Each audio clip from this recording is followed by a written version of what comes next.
আমরা কি করেছি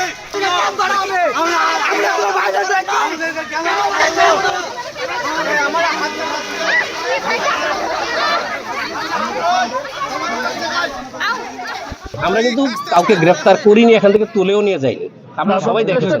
আমি বলেছি চেষ্টা না, আমি বলেছি যে 2-3 জন এসে আমাদের পুলিশের হাতে গায়ে হাত তোলার চেষ্টা করেছিল, গায়ে হাত দিয়েছিল। আমার তখন তাকে এনে জিজ্ঞেস করার জন্য যে তুমি কেন এটা করতেছিলে। এটার জন্য তো দেখলাম স্টুডেন্টরা যখন একজনের সাথে আমরা কথা বলতেছিলাম, এটা হয়তো ওরা ফলো করেছে, ওটা ফলো করে সবাই একসাথে জড়ো হয়ে আমাদের উপরে চড়া হতো, তখন হয়তো এখন ধাক্কাধাক্কি হয়েছে।